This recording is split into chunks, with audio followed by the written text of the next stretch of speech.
بسم اللہ الرحمن الرحیم۔ سلسلہ تحقیق و تخریج الحدیث میں آج جس روایت کے اوپر ہم گفتگو کرنے والے ہیں وہ روایت اللہ کے نبی صلی اللہ علیہ وسلم کی مرض الوفات کے متعلق ہے، اور یہ روایت اتنی مشہور ہے کہ سوشل میڈیا پر اللہ کے نبی صلی اللہ علیہ وسلم کی امت پر شفقت کو بتانے کے لیے کہ اللہ کے نبی کو اس امت کا کتنا درد تھا، یہ روایت بیان کی جاتی ہے۔ روایت اس طرح ہے کہ اللہ کے نبی صلی اللہ علیہ وسلم کے پاس جس وقت اسرائیل علیہ السلام روح قبض کرنے آئے، اس روایت کے الفاظ میں بتا دوں تو اللہ کے نبی صلی اللہ علیہ وسلم نے فرمایا کہ اسرائیل کیا روح نکالنے کی تکلیف ہوگی؟ فرمایا یا رسول اللہ روح نکالنے کی بہت تکلیف ہوگی۔ فرمایا کیا اس تکلیف سے میری امت بھی گزرے گی؟ فرمایا بلا شبہ آپ کی امت بھی اس سے گزرے گی۔ فرمایا اگر میری امت بھی اس سے گزرے گی تو اے اسرائیل میری ساری امت کی تکلیف آج مجھے دے دے، آج میری روح قبض کر اور مجھے ساری تکلیف دے دے،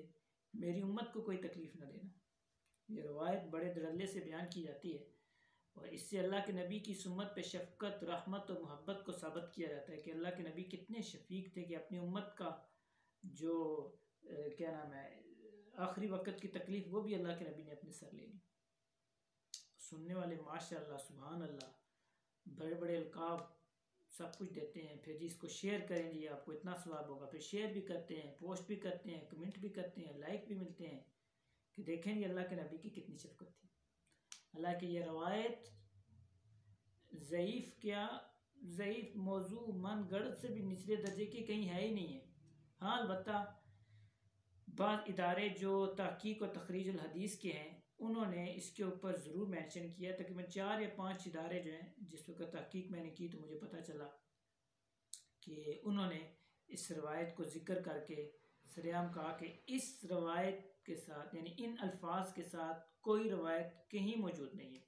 اور انہوں نے اس کو سریعام ان الفاظ سے ذکر کیا کہ یہ خرافات اور اللہ کے نبی صلی اللہ علیہ وسلم کا جھوٹ ہے، اس کا حدیث کے ساتھ کوئی تعلق نہیں ہے۔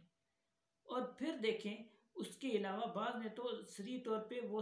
صحیحین کی روایت کی طرف اشارہ کیا کہ اللہ کے نبی صلی اللہ علیہ وسلم کی مرض الوفات کا واقعہ صحاح ستہ کے اندر، ایون کہ بخاری مسلم کے اندر جہاں جہاں موجود ہے، حضرت عائشہ رضی اللہ عنہ کا بڑا مشہور وہ روایت موجود ہے کہ جس وقت اللہ کے نبی صلی اللہ علیہ وسلم کے اوپر بیماری کے آثار ظاہر ہونا شروع ہوئے تو اللہ کے نبی صلی اللہ علیہ وسلم جو تھے وہ ایک پیالہ تھا، اس پیالے میں پانی تھا اور اس میں کپڑا بھگو کے اللہ کے نبی صلی اللہ علیہ وسلم اپنے چہرہ مبارک پہ مارتے جا رہے تھے، اور یہ فرماتے بھی جا رہے تھے کہ سکرات الموت حق، ان کے موت کی سختی اور تکلیف برحق ہے۔ ٹھیک ہے، اور دوسری روایت سیدنا انس رضی اللہ تعالیٰ عنہ کی ہے، وہ بھی صحیح روایت صحیح ستہ کی روایت ہے، اس میں یہ چیز ملتی ہے کہ سیدہ فاطمہ رضی اللہ تعالیٰ عنہ اللہ کے نبی صلی اللہ علیہ وسلم کے پاس اس وقت آئیں، اور وہ جس وقت حالت چل رہی تھی، اور پھر اللہ کے نبی صلی اللہ علیہ وسلم جس وقت دنیا سے رخصت ہوئے تو وہاں پہ انہوں نے حضرت فاطمہ رضی اللہ تعالیٰ کے کچھ الفاظ بھی ذکر کیے کہ آج کے دن میرے ابا جو ہیں وہ اس دنیا سے چلے گئے، اور اس طرح کے الفاظ کچھ ہیں مرثیہ ٹائپ کے، آپ کہہ لیں مرثیہ، کہ وہ اس کے الفاظ یہ تھے کہ یا ابتاہ اجاب ربا دعاہ یا ابتاہ فی جنت الفردوس مأواہ۔ ٹھیک ہے، اور اس طرح کے آگے بھی الفاظ جو ملتے ہیں، اور پھر فرماتے ہیں کہ جس وقت ان کو دفن کر کے ہم لوٹے تو سیدہ فاطمہ رضی اللہ عنہا نے فرمایا کہ تم لوگوں نے کیسے برداشت کر لیا کہ اللہ کے نبی صلی اللہ علیہ وسلم میرے ابا جان کے اوپر تم نے کیسے مٹی ڈال دی۔ تو یہ روایات موجود ہیں، اور بھی اس طرح کی چیزیں اور روایات صحیح سند سے ثابت ہیں، مگر یہ الفاظ جو لوگوں کی واہ واہ لینے کے لیے، لائک کمنٹس لینے کے لیے، اور آگے شیئر کر کے اپنی واہ واہ کرانے کے لیے جو یہ روایت پیش کی جاتی ہے جس کا میں نے شروع میں ذکر کیا ہے کہ اس امت کی ساری تکلیف مجھے دے دے، یہ روایت کسی جگہ موجود نہیں ہے، کسی جگہ موجود نہیں ہے۔ تو خدا را اس طرح کی روایات جن کا نہ سر ہو نہ پاؤں ہو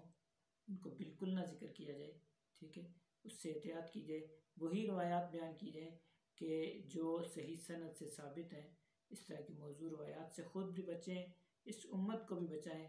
صحیح سند والی جو روایات ہیں انہی کو ذکر کیا جائے۔ اللہ ہمیں اس کی سمجھ نصیب کرے۔ وصلی اللہ علی النبی